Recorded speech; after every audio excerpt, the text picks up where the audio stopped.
Novel سفر ایمان writer Mahnoor Ahmad قسط نمبر 2۔ وہ اسٹڈی میں جائے نماز بچھائے مغرب کی نماز پڑھ رہا تھا۔ گیلے بال، چہرے پر وضو کے پانی کی نمی، جھکی نگاہیں، آستینوں کے کفوں کے کھلے بٹن۔ مالک کائنات کے سامنے سر جھکائے وہ اس وقت جیلانی گروپ آف بلڈرز کا مالک نہیں لگ رہا تھا۔ ایک عام سا زندگی کی الجھنوں میں گھرا، اپنوں کے دیے زخموں کے درد سے بھرا، تھکا ہارا سا شخص لگ رہا تھا۔ وہیں اسٹڈی ٹیبل پر لیپ ٹاپ پڑا تھا جو آن تھا، اس کی اسکرین سے روشنی چمک رہی تھی۔ وہیں کچھ کاغذات بکھرے پڑے تھے، چائے والا مگ پڑا تھا۔ ایسے محسوس ہو رہا تھا جیسے وہ کام بیچ میں چھوڑ کر نماز پڑھ رہا تھا اور اس سے ابھی اور کام کرنا تھا۔ سلام پھینک کر اس نے ہاتھ دعا کے لیے اٹھائے اور اگلے ہی پل دونوں ہاتھ چہروں پر پھیرے۔ اسی لمحے اسٹڈی کا دروازہ کھلا اور مرید اندر آیا۔ چلتا ہوا اسٹڈی ٹیبل کے پاس آ کر رکا اور گویا ہوا، ایک میڈم آئی ہیں، باقر سائیں۔ کون میڈم؟ باقر زمان نے وہیں بیٹھے بیٹھے جواباً آہستگی سے پوچھا۔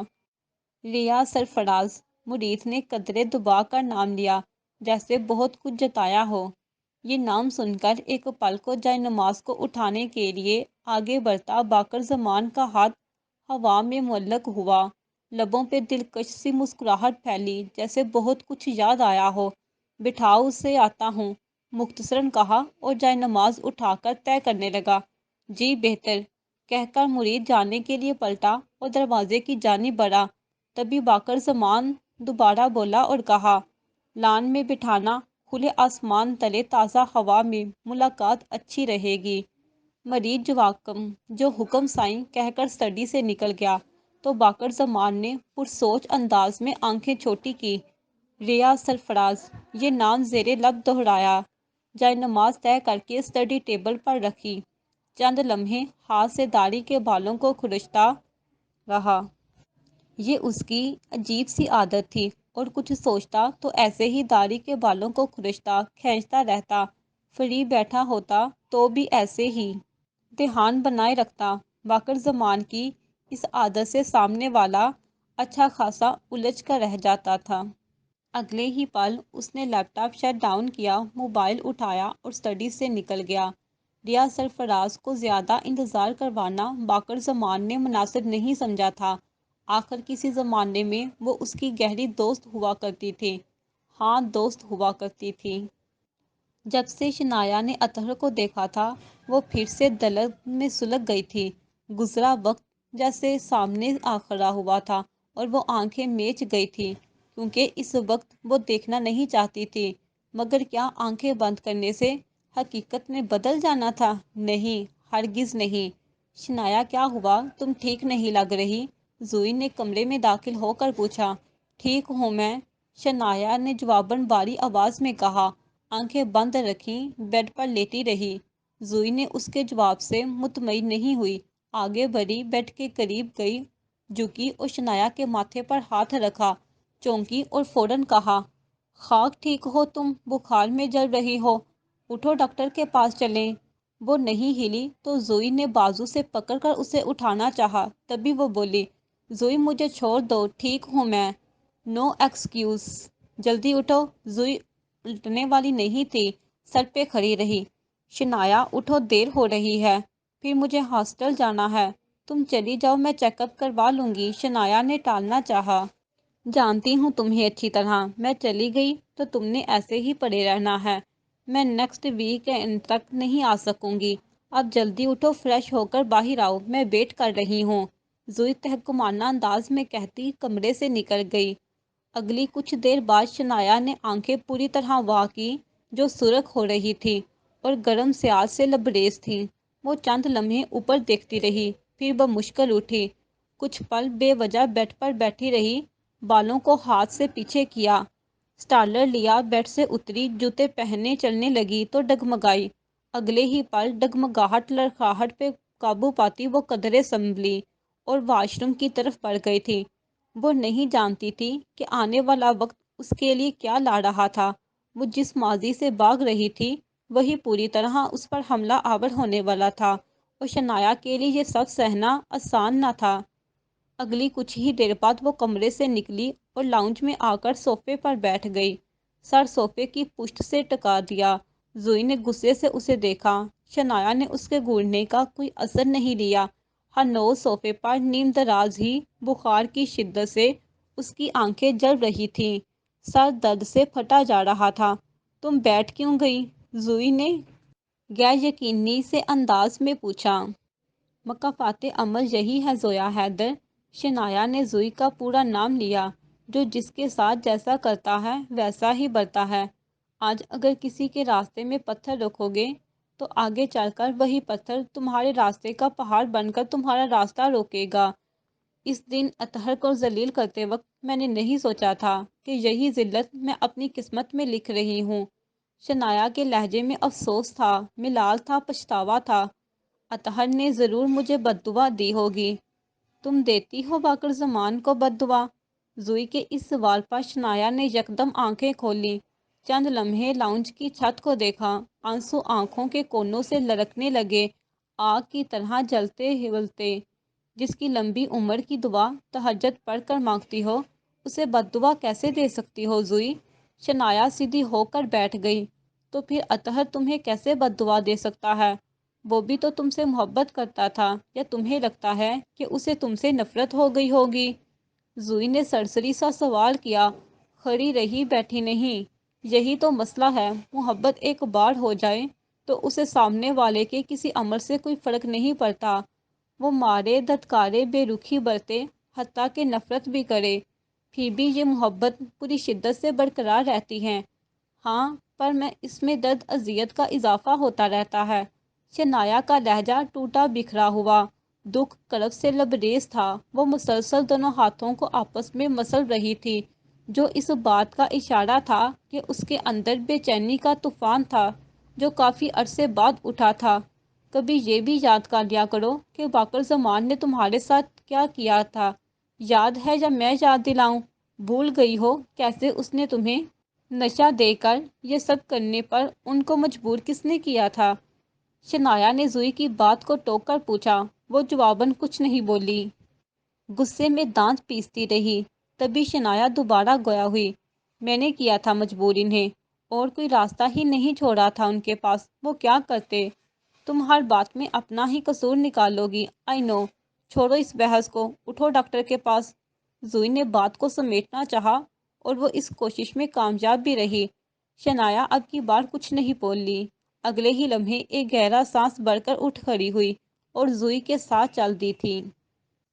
شام کے بعد کا دھندلکا پھیل چکا تھا جب خوبصورت مسیح روشنیوں سے جگمگاتے لان میں وہ دونوں آمنے سامنے کرسیوں پر بیٹھے تھے۔ درمیان میں چوکور میز تھی جس پہ بھاپ اڑاتا کافی کا مگ پڑا تھا، جس کی بھاپ کھلی فضا میں تحلیل ہو رہی تھی۔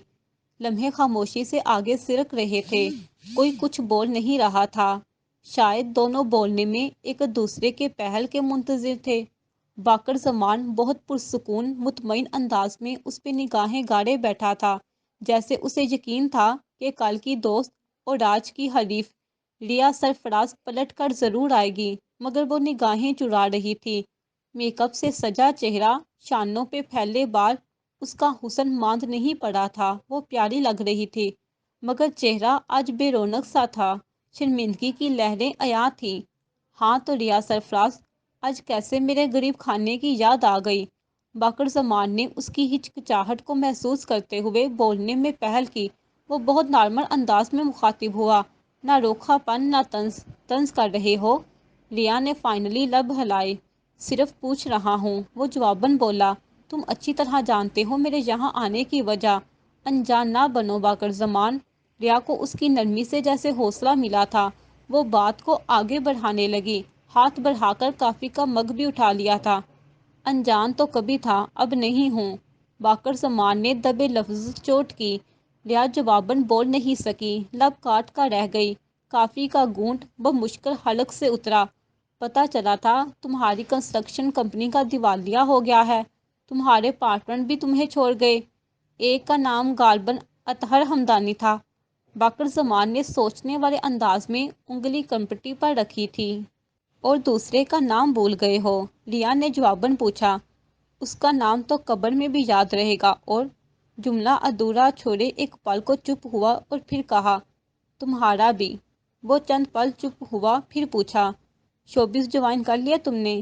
ہاں، مختصراً کہا اور مزید بولی، میرے یہاں آنے کی وجہ نہیں پوچھو گے؟ یہ سوال تو میں نے سب سے پہلے کیا تھا، تو بتائیں کیسے آنا ہوا؟ باقر زمان نے دو ٹوک پوچھا۔ معافی مانگنے آئی ہوں، جو ہوا بھول جاؤ، ایک بار پھر سے مل کر کام۔ یہ نہیں ہو سکتا، باقر زمان نے اسے درمیان میں ہی ٹوک کر کہا۔ میں دھوکہ دینے والے کو دوبارہ موقع نہیں دیتا، میں غلطیوں سے سیکھنے والا انسان ہوں، غلطیاں دہرانے کا عادی نہیں ہوں۔ باقر زمان کا انداز دو ٹوک اور زو مانی تھا۔ دھوکہ دیا تھا، غلط کیا تھا، احساس ہے مجھے، تبھی تو معافی مانگنے آئی ہوں۔ جو ہوا سو ہوا، گزر گیا، بھول جاؤ سب کچھ۔ ریا کے لہجے میں التجا سی تھی۔ جو گزر جائے ضروری نہیں انسان اسے بھول بھی جائے، اور میں بھولا نہیں۔ تمہارا وہ تمانچہ جو تم نے میری دوستی، میرے خلوص کے منہ پہ مارا تھا، میرے اعتماد کو ریزہ ریزہ کیا تھا۔ خیر، میں ان باتوں کو ڈسکس نہیں کرنا چاہتا۔ میں تمہاری پارٹنرشپ میں کام نہیں کر سکتا۔ اس کے علاوہ کوئی فائنینشلی ہیلپ چاہیے تو میں حاضر ہوں۔ یہ بات کرنا بھی آسان نہ تھا، کمال کا ضبط تھا باقر زمان کا، اور ظرف بھی۔ باقر بات تو سنو، ریا نے کچھ کہنا چاہا۔ میں نے جو کچھ کیا اس کے پیار میں کیا تھا، میں نے دوستی اور پیار میں سے پیار کو چن لیا، یہی میری غلطی تھی۔ وہ پرملال آواز میں بولی تھی، چہرے پر کرب آیا تھا، آنکھیں دکھ سے لبریز تھیں۔ اچھا کیا، باقر زمان نے مختصراً کہا، نظریں رسٹ واچ پہ ڈالی۔ یہ اشارہ تھا کہ زیادہ وقت نہیں تھا اس کے پاس۔ یہ دیکھ کر ریا کا دل ڈوب سا گیا، یہ وقت بھی آنا تھا، ورنہ جب وہ باتیں کرتے تھے تو وقت کا حساب کبھی نہیں رکھتے تھے۔ باقر، میں تمہیں کھونا نہیں چاہتی۔ ریا کا وجود تو کیا، لہجہ بھی لرزا تھا۔ باقر زمان اٹھ کر کھڑا ہوا، دونوں ہاتھ بیک پر باندھے اور ریا سے مخاطب ہوا، کھو کر کہہ رہی ہو؟ کھونا نہیں چاہتی، میں آسانی سے دھوکہ نہیں کھاتا، لیکن تمہارے معاملے میں میری غلطی یہی تھی کہ تمہارے بارے میں دماغ سے نہیں دل سے سوچا کرتا تھا، اور دل نے تمہیں پہچاننے میں غلطی کر دی۔ تم نے دوستی اور پیار میں سے پیار کو چنا، اور پیار نے تمہیں دھوکہ دیا۔ دھوکہ پیار میں ملے یا دوستی میں، اس کی ٹھیس سمندروں کی گہرائی کی طرح ہوتی ہے، بہت گہری۔ یہ کہہ کر باقر زمان پلٹا اور جانے لگا۔ ریا نے کچھ کہنے کے لیے لب وا کیے، لیکن کچھ کہہ نہ سکی۔ وہ بھی نہیں رکا اور اندر کی طرف بڑھ گیا۔ ریا کی آنکھیں چھلک پڑیں، اس نے بھی اگلے ہی لمحے باہر کی جانب مریلے قدم بڑھا دیے تھے۔ اب اسے یقین ہو گیا تھا کہ اس نے باقر زمان کو کھو دیا تھا، اور اس کے ساتھ ساتھ اپنا مقام مرتبہ بھی کھو دیا تھا۔ اللہ تعالیٰ انسان کو عزت، شہرت، مقام مرتبہ عطا کرتا ہے، مگر اس مقام کو سنبھال کر رکھنا ہر انسان کے بس کی بات نہیں ہوتی۔ ان کو دیکھے 13 ماہ ہو گئے، یوں لگتا ہے 13 ماہ نہیں، جیسے 13 صدیاں گزر گئی ہوں۔ بیڈ کراؤن سے ٹیک لگائے پرملال آواز میں وہ بولی، کچھ دیر پہلے ہی چیک اپ کروا کے لوٹی تھی، اب زوئی سوپ کا پیالہ لیے پاس بیٹھی تھی۔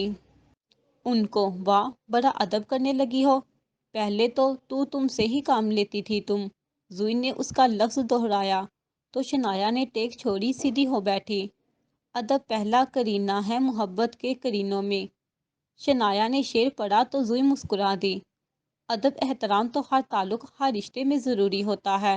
رشتہ یا تعلق ختم بھی ہو جائے، کسی کی دی گئی عزت، مان، احترام کبھی نہیں بھولتا۔ انسان سب کچھ بھول سکتا ہے، پر کسی کا دیا احترام نہیں بھولتا۔ تمہیں کب اس نے احترام دیا؟ زوئی نے شنایا کی بات سن کر دو ٹوک پوچھا۔ کس نے؟ شنایا کا انداز سوالیہ تھا۔ باقر زمان نے، زوئی نے جواباً کہا۔ تم ہر بات میں ان کو کیوں گھسیٹ لاتی ہو؟ شنایا نے دھیرے سے پوچھا، اور سوپ کا پیالہ زوئی کے ہاتھ سے پکڑ لیا۔ کیونکہ وہ ہر بات میں ہے، زوئی نے مختصراً کہا، اور چند لمحے خاموش ہو کر مزید گویا ہوئی۔ تم لوٹ کیوں نہیں جاتی اس کے پاس؟ زوئی کا انداز مصلحانہ، لہجہ نرم تھا۔ کل تک تو تم کہہ رہی تھی طلاق لے لو، نئی لائف سٹارٹ کرو، اب اچانک؟ شنایا نے حیرانگی ظاہر کی، سوپ کا چمچ منہ میں ڈالا۔ 10 ماہ ہو چکے ہیں تمہیں سمجھاتے، تم پر کوئی اثر نہیں ہوا، لیکن اب میں مان چکی ہوں، تم کبھی نئی زندگی شروع نہیں کرو گی۔ زوئی نے آخر کار ہار مان لی تھی۔ اگر نئی زندگی شروع کرنے کا مطلب کسی اور شخص کو زندگی میں شامل کرنا ہے تو واقعی میں نئی زندگی شروع نہیں کر سکتی۔ شنایا نے مختصر مگر حتمی جواب دیا۔ آنٹی کی کال آئی تھی، زوئی نے موضوع گفتگو بدلتے ہوئے بتایا۔ کیا کہہ رہی تھی مام؟ شنایا نے نارمل سے انداز میں پوچھا، چونکی یا ٹھٹکی نہیں، وہی جو پہلے کہا کرتی تھی۔ انکل کا بہت پریشر ہے ان پہ، وہ چاہتے ہیں تم کوئی فیصلہ کر لو، 10 ماہ ہو گئے ہیں، آخر وہ کب تک انتظار کریں؟ شنایا نے اس بات کا کوئی جواب نہیں دیا، خاموش رہی، چمچ سوپ والے پیالے میں ہلاتی رہی۔ دیکھو شنایا، پاکستان جانے کا مطلب یہ نہیں کہ تم باقر زمان کے پاس چلی جاؤ، اس بات کے لیے تمہیں کوئی فورس بھی نہیں کرے گا، لیکن ایک بار تمہیں واپس جانا چاہیے، ساری حقیقت کا سامنا کرنا چاہیے، یوں بھاگنا کسی مسئلے کا حل نہیں۔ جا کر اپنے ڈیڈ کو بتاؤ جو تمہارا فیصلہ ہے، تم سمجھ رہی ہو نا میری بات؟ زوئی نے مصلحانہ انداز میں اور تحمل سے بات مکمل کی۔ شنایا نے سوپ کا پیالہ سائڈ ٹیبل پر رکھا اور زوئی کی طرف متوجہ ہوئی۔ کبھی موم بن کر پگھل گیا، کبھی گرتے گرتے سنبھل گیا، اسے روکتا بھی کس طرح کہ وہ شخص کتنا عجیب تھا۔ کبھی تڑپ اٹھا میری آنکھ سے، کبھی اشک سے نہ پگھل سکا، وہ اتر گیا میری آنکھ سے، میرے دل سے کیوں نہ اتر سکا، وہ چلا گیا جہاں چھوڑ کے، میں وہاں سے پھر نہ پلٹ سکا، وہ سنبھل گیا مگر آج تک میں بکھر کے پھر نہ سمٹ سکا۔ واہ شاعر بن گئی ہو، زوئی نے شنایا کی شاعری پہ تبصرہ کیا۔ شاعرہ؟ شنایا نے لفظ کی درستگی کی اور مزید بولی، سوپ بہت اچھا تھا، تھینکس۔ تم ہاسٹل چلی جاؤ، کلاسز مس نہ کرو، اسٹڈی کو سیریس لو پلیز۔ میں ٹھیک ہوں، میری اتنی فکر نہ کیا کرو۔ ہاں نکلوں گی تھوڑی دیر تک، کیا کروں، تمہیں اکیلا چھوڑنے کو دل نہیں چاہتا، زوئی نے دھیرے سے کہا۔ نہیں ہوں میں اکیلی زوئی، میرا اللہ ہے میرے ساتھ، اس سے بہتر ساتھ اور کسی کا ہو سکتا ہے کیا؟ سب سے بہتر وارث وہی تو ہے۔ شنایا کا لہجہ پر یقین پر اعتماد تھا، اس بات میں تو کوئی شک نہیں۔ زوئی نے اس کی بات کی تصدیق کی۔ تم پاکستان جانے کا سوچنا، وہاں جا کر تم جو بھی فیصلہ کرو گی میں تمہارا ساتھ دوں گی، زوئی نے رسان سے تسلی دی۔ ویسے زوئی، جتنا تم اب مجھے روکتی ٹوکتی ہو، سمجھاتی ہو، باقر زمان سے دور رہنے کا کہتی ہو، اگر اتنا تم تب مجھے سمجھاتی، میرا راستہ روکتی، تو شاید میں آج اس مقام پر نہیں ہوتی۔ تب تم جس جنون میں تھی، تم نے کچھ سمجھ نہ کہا تھا، مجھے عجیب سا ڈر لگتا تھا تم سے، لیکن پھر بھی مجھے تمہیں روکنا چاہیے تھا۔ آئی ایگری ود یو، اب میری بات مانو گی؟ زوئی نے پر امید نگاہیں اس پہ گاری۔ کون سی بات؟ شنایا نہیں سمجھی زوئی کی بات کا مطلب۔ پاکستان جانے والی بات، زوئی نے دو ٹوک کہا۔ شنایا نے کوئی جواب نہیں دیا، ادھر ادھر نگاہیں پھیری، چند پل لب کاٹے تھوک نگلا اور کہا، ہوں بس، بمشکل ہنکار بھری سر اسبات میں ہلایا۔ اس کے بعد کچھ دیر دونوں مزید باتیں کرتی رہی اور پھر زوئی ہاسٹل چلی گئی اور شنایا اپارٹمنٹ میں اکیلی رہ گئی تھی۔ ظاہری طور پر وہ تنہا تھی، مگر اسے اللہ کے ساتھ پہ مکمل یقین بھروسہ تھا۔ جنہیں اللہ پر یقین کامل ہو وہ کبھی ناکام نہیں ہوا کرتے، اللہ ان کے لیے سمندروں میں سے راستے خود بنا دیتا ہے۔ بات ساری پختہ یقین کی ہوتی ہے۔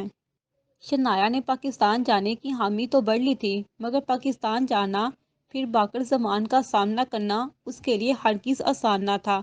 یہ اب شنایا پہ ڈیپینڈ کرتا تھا کہ وہ باقر زمان کے پاس پلٹ کر جاتی تھی یا والد کی بات مان کر اس سے طلاق کا مطالبہ کرتی تھی۔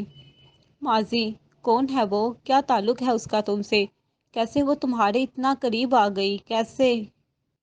شنایا بول نہیں گرج رہی تھی، بغیر موقع محل دیکھے، بغیر اس بات کا احساس کیے کہ وہ گھر میں نہیں آفس میں کھڑی تھی، اور وہ بھی باقر زمان کے آفس میں۔ جیسے ہی اسے پتہ چلا تھا کہ باقر زمان گاؤں سے لوٹ آیا ہے، وہ اس کے آفس پہنچ گئی تھی اور اس عورت کے متعلق پوچھ رہی تھی جو 2 دن پہلے باقر زمان کے ساتھ جم خانہ میں تھی۔ شنایا نے اسے باقر زمان کے گلے لگے دیکھا تھا اور تب سے شنایا انگاروں پہ جل رہی تھی۔ شنایا جہانگیر کا وجود غصے سے درک رہا تھا، خوبصورت چہرہ شعلوں کی لپیٹ میں تھا، وہ جینز شرٹ میں مربوط تھی۔ باقر زمان اسے بالکل نظر انداز کیے بے نیازی سے ہاتھ میں پکڑی فائل کے صفحات الٹ پلٹ رہا تھا۔ وہ چاہتا تو اسے دھکے دے کر نکلوا سکتا تھا، مگر شاید وہ اسے کوئی ریئیکشن ہی نہیں دینا چاہتا تھا، نہ غصے کا، نہ نفرت کا، اور نہ ہی سمجھانے کی صحیح کرنا چاہتا تھا۔ کیسے وہ تمہیں چھو سکتی ہے؟ کیسے؟ اسے نہیں معلوم کہ تم میرے ہو، صرف میرے؟ شنایا نے انگلی اٹھا کر وارن کیا۔ جب باقر زمان نے پھر کوئی ریئیکشن نہیں دیا تو وہ مزید بڑکی۔ وہ اذیت کی آخری حد پہ تھی، جس کے سامنے محبت کی دہائی دے رہی تھی، چیخ چلا رہی تھی۔ وہ تو شنایا کی طرف دیکھنا بھی گوارا نہیں کر رہا تھا، ایسے کھڑا تھا جیسے شنایا کی آواز باقر زمان کی سماعتوں تک رسائی ہی نہیں پا رہی تھی، اور شنایا اسے بالکل بھی دکھائی نہیں دے رہی تھی، مگر وہ اسے ہر قیمت پر اپنی طرف متوجہ کرنا چاہتی تھی۔ تبھی آگے بڑھی اور زور سے ٹیبل پر مکہ دے مارا، اور ٹیبل پر بڑی تمام چیزوں کو ہاتھ مار کر نیچے گرا دیا، جن میں ایک مگ اور کانچ کا گلاس بھی شامل تھا۔ ان کے ٹوٹنے سے شور سا اٹھا، مگر پھر بھی وہ متوجہ نہیں ہوا۔ کچھ کہہ رہی ہوں میں تم سے، سنائی نہیں دے رہا؟ وہ پھر سے داری۔ باقر زمان نے اسی لمحے پلٹ کر انٹرکام اٹھایا اور کہا، اندر آئیں۔ باقر زمان نے انٹرکام نیچے ہی رکھا تھا کہ دروازہ ناک ہوا۔ باقر زمان کے یس کہنے پر ایک لڑکی اندر آئی اور روم کی حالت دیکھ کر وہیں جم گئی۔ باقر زمان نے اپنا فون اٹھایا اور دروازے کی جانب بڑھا۔ میڈم چلی جائیں تو روم سیٹ کروا دینا، شرخری مہین کو کہتا وہ روم سے نکل گیا۔ نہیں! شنایا ایک بار پھر سے چیخی، زور سے ہاتھ میز پر دوبارہ مارا۔ چند لمحے طوفانی سانسیں لی، مڑی، ایک قہر آلود نگاہ مہین پہ ڈالی اور روم سے نکلی۔ برق رفتاری سے کوریڈور عبور کیا، لفٹ کی بجائے غصے میں سیڑھیاں اتری، بلڈنگ سے باہر آئی، مگر تب تک باقر زمان گاڑی میں سوار ہو کر نکل چکا تھا۔ شنایا کی نگاہ بس گارڈز کی گاڑی سے ٹکرا کر پلٹ آئی تھی۔ اس کے اندر کچھ ٹوٹا تھا، بہت زور سے۔ اس ٹوٹنے کا شور دماغ کی نسوں کو پھٹنے کے لیے کافی تھا، مگر شنایا کو بھی اندازہ نہیں تھا کہ اس کے ساتھ ہو کیا رہا تھا۔ کیوں وہ محبت کی نہیں، ضد کی جنگ لڑ رہی تھی۔ وہ اپنی ضد کے آگے باقر زمان کو جھکانا چاہتی تھی، اسے ہر حال میں ہرانا چاہتی تھی۔ باقر زمان کو ہرا کر وہ سمجھتی تھی کہ وہ جیت جائے گی۔ یہی تو اس کی بھول تھی، سب سے بڑی بھول۔ اثر ڈلتے ہی شام کی سیاہی پھیلی اور دیکھتے ہی دیکھتے نارنجی تھال میں سجا سورج غروب ہو گیا۔ وسیع آسمان چاند کے استقبال کی تیاری کرنے لگا تھا۔ رات کی تاریکی پھیلتے ہی شہر کی بتیاں جل اٹھی تھی، رنگ برنگی جگمگاتی ٹمٹماتی بتیوں سے دیکھنے والوں کی آنکھیں چندیا رہی تھی۔ ایسے میں شہر کی مین شاہراہ پر ایک گاڑی سب کو پیچھے چھوڑتی آگے بڑھ رہی تھی۔ اس کی رفتار سے بخوبی اندازہ لگایا جا سکتا تھا کہ گاڑی میں موجود شخصیت نہ صرف گاڑیوں بلکہ دنیا کو بھی پیچھے چھوڑ دینا چاہتا تھا۔ اگلے 15 منٹ بعد مختلف شہروں سے گزر کر وہ گاڑی عالیشان بنگلے کے سامنے رکی۔ ہارن دیا، ایک مسلح شخص باہر نکلا۔ شنایا جہانگیر نے ایک کارڈ اس مسلح شخص کی طرف بڑھایا۔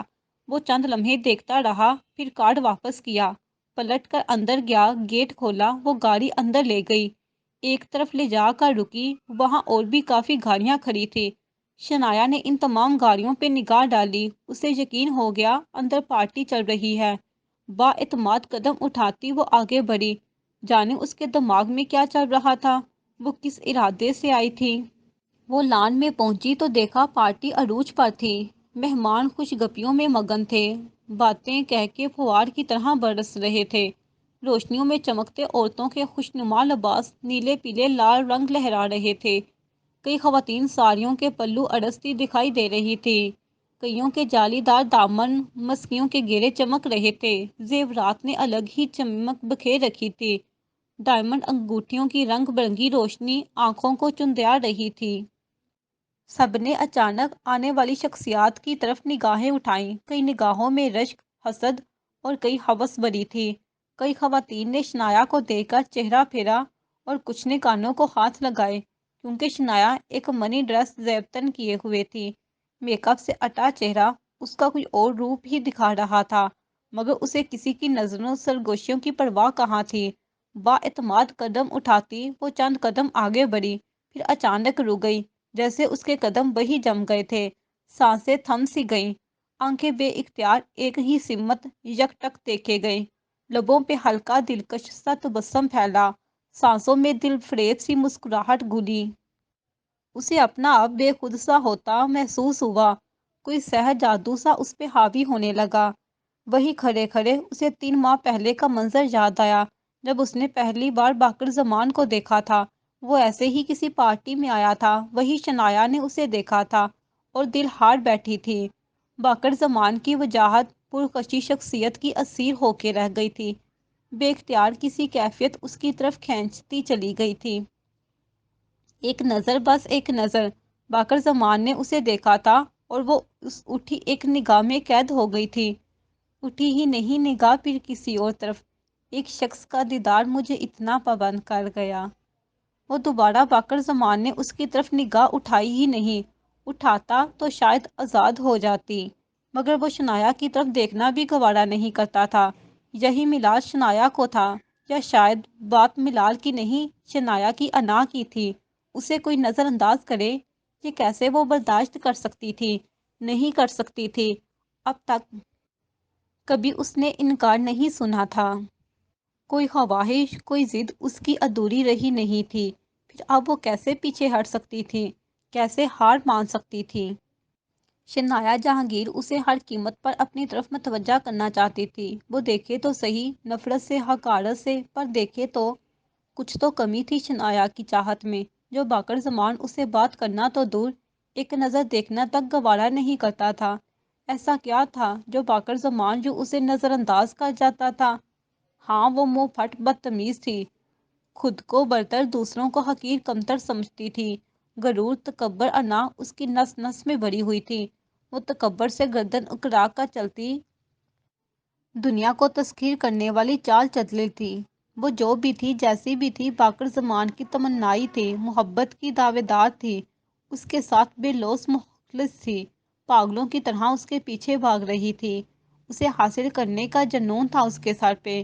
اس سب کے باوجود بھی باقر زمان کو اس کے جذبات کو رتی برابر اہمیت نہیں دیتا تھا۔ ایسا کیوں تھا؟ وہ ظالم بے رحم تو نہ تھا، ایک نفیس خوش اخلاق انسان تھا، بے نیاز تھا، مغرور بے حس تو نہ تھا، پتھر تو نہ تھا جو کوئی جذبہ اس پہ اثر نہ کرتا، انسان تھا، انسانی کمزوریاں اس میں بھی تھی۔ پھر کیوں شنایا کی طرف بے چینی، بے قراری اس پہ کوئی اثر نہ کرتی تھی؟ کیوں وہ شنایا کے جذبات کے حوالے سے بے حس بن گیا تھا، جیسے آنکھیں کان بند کر چکا تھا؟ کیوں؟ کیا وہ یہی سمجھتا تھا کہ یہ شنایا کی محبت نہیں، ضد، انا ہے؟ وہ اسے محض شکست دینے کے در پہ ہے، اپنی انا کی تسکین کے لیے بھاگ رہی ہے؟ یا پھر شنایا کا غرور تھا، جس کی وجہ سے اللہ نے باقر زمان کا دل شنایا کی طرف سے متفل کر دیا تھا؟ یا پھر اللہ نے شنایا کے لیے کچھ اور سوچ رکھا تھا؟ جو بھی تھا، ہونا تو وہی تھا جو اللہ نے سوچ رکھا تھا، ارادہ کر رکھا تھا، کیونکہ اللہ کا ارادہ انسانوں کے تمام ارادوں پہ حاوی ہوتا ہے۔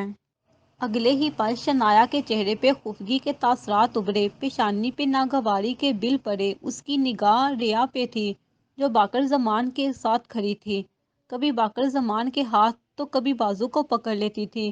خوشگوار انداز میں دونوں باتیں کر رہے تھے۔ باقر زمان مہمانوں کی طرف بھی مسکرا کر وقتاً فوقتاً دیکھ لیتا تھا۔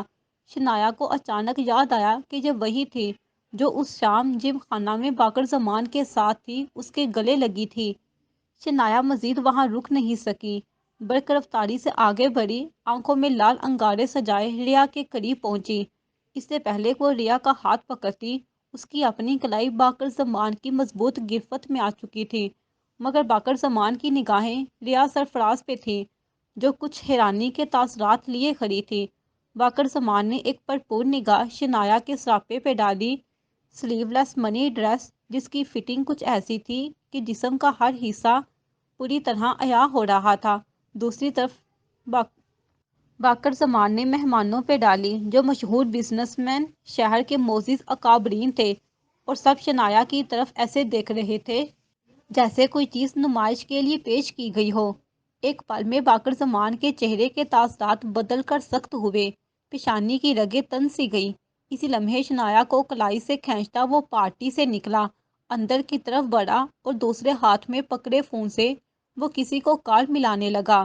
آخر وہ باقر زمان کو اپنی طرف متوجہ کرنے میں کامیاب رہی تھی، مگر وہ یہ نہیں جانتی تھی کہ اس کی یہ کوشش باقر زمان کو اس سے مزید دور کر دینے والی تھی۔ کیا ضرورت تھی خود کو نمائش بنا کر پیش کرنے کی؟ باقر زمان کا لہجہ پرتپش تھا۔ وہ ڈرائنگ روم میں شنایا کے ساتھ کھڑا تھا۔ تمہیں برا لگا؟ شنایا نے اس کی حالت کو انجوائے کرتے ہوئے پوچھا۔ وہ یہی تو چاہتی تھی کہ باقر زمان اس کی طرف متوجہ ہو۔ ہاں لگا برا، تمہاری جگہ کوئی بھی لڑکی یہ حرکت کرتی، پھر بھی میرا ریئیکشن یہی ہوتا۔ چند پل خاموش ہوا اور پھر کہا، دیکھو شنایا، میں تم سے شادی نہیں کر سکتا، میں تم میں انٹرسٹڈ نہیں ہوں۔ Is it clear? باقر زمان نے شہادت کی انگلی اٹھا کر تنبیہ کی، مگر شنایا پر کوئی اثر نہیں ہوا۔ وہ مضبوطی اور اعتماد سے گردن اکڑائے کھڑی رہی، چادر ہاتھ میں پکڑے جو کچھ دیر پہلے باقر زمان نے اسے دی تھی تاکہ وہ خود کو ڈانپ لے، مگر اس نے اوڑھنے کی زحمت گوارا نہیں کی تھی۔ کیوں نہیں کر سکتے مجھ سے شادی؟ کیا کمی ہے مجھ میں؟ حیا کی کمی ہے، باقر زمان نے فوراً کہا۔ شاید اس کی زبان سے یہ جملہ پھسل گیا، مگر یہ جملہ سن کر شنایا جل اٹھی تھی۔ بے حیا نہیں ہوں میں، لہجے میں شیرنی کی سی گراہٹ اور سانسوں میں سانپ کی سی پھنکار تھی۔ تم جو بھی ہو جاؤ یہاں سے، اور دوبارہ ادھر کا رخ مت کرنا۔ باقر زمان نے بات کو سمیٹ کر جان چھڑانا چاہی۔ اگر نہ جاؤں تو؟ سرسری سا پوچھا اور پلٹ کر صوفے پر بیٹھ گئی۔ وہ جیسے باقر زمان کی اس اخری سے کیفیت سے محظوظ ہو رہی تھی۔ اگلے ہی پر پوچھا، کون ہے وہ؟ اس کا اشارہ ریا کی طرف تھا۔ دوبارہ وہ آپ کے ساتھ نظر آئی نا تو جان سے مار دوں گی، وہ ایک جنون کسی کیفیت میں بولی۔ بکواس بند کرو، خبردار جو ریا کے بارے میں ایک لفظ بھی منہ سے نکالا، حد میں رہو اپنی، اور جاؤ یہاں سے۔ باقر زمان کا انداز حتمی تھا اور کرنٹ کھا کر صوفے سے اٹھی۔ وہ سامنے آن کھڑی ہوئی، نہیں جاؤں گی، کیا کر لو گے؟ مجبوراً مجھے تمہارے پیرنٹس کو کال کرنی پڑے گی۔ پیرنٹس؟ وہ مسکرائی، وہ جانتی تھی ان کے پاس کہاں اتنی فرصت جو وہ شنایا کی خبر لیں گے۔ شنایا جاؤ، مت بناؤ تماشا اپنا ورنہ میرا وہ بڑکا، جب بات نہیں مانو گے تماشا تو بنے گا۔ وہ اپنی بات پہ ڈٹی رہی، میں تمہاری ضد کے سامنے ہار نہیں مانوں گا، بہتر ہے خود کو سمجھاؤ، وہ دو ٹوک انداز میں کہا۔ سمجھنے کی ضرورت تمہیں ہے، مجھے نہیں۔ اٹل ارادہ، مضبوط لہجہ، سخت تیور۔ باقر زمان سمجھ گیا کہ یہ آسانی سے مانے گی نہیں، تبھی ہاتھ میں پکڑا فون سامنے کیا، اسکرین روشن کی، کچھ ٹائپ کیا، فون کان سے لگایا۔ پہلی ہی بیل پہ کال ریسیو کر لی گئی۔ تبھی باقر زمان بولا، اندر آؤ ذرا۔ اتنی بات کر کے فون کان سے الگ کیا، اگلے ہی پل مرید اندر آیا۔ میڈم کو گھر چھوڑاؤ، یہ کہہ کر بنا شنایا کی طرف دیکھے تیز قدم اٹھا کر وہ ڈرائنگ روم سے چلا گیا۔ شنایا کے اندر طوفان سا اٹھا، سب کچھ تہس نہس کر دینے والا۔ وہ ایک بار پھر اس دھتکار چلا گیا، ٹھکرا گیا تھا اس کے ہر جذبے کو۔ شنایا کو پہلی بار اپنے اندر درد محسوس ہوا، جس کی شدت بہت گہری تھی۔ اس کی زبان گنگ تھی، نہ رو پا رہی تھی نہ چیخ چلا رہی تھی، بس خاموش تھی، مگر اندر سے خاموش ہرگز نہیں تھی۔ چہرے کا رنگ یکسر بدل چکا تھا۔ چند پل اس نے سر کو تھاما۔ چلیے میڈم، مرید نے دھیرے سے کہا۔ وہ بولی نہیں۔ چادر زور سے فرش پہ پھینکی، کھا جانے والی نگاہ مرید پہ ڈالی اور غصے سے پاؤں پٹکتی وہاں سے چلتی تھی۔ مگر ہمیشہ کے لیے نہیں، جاری ہے۔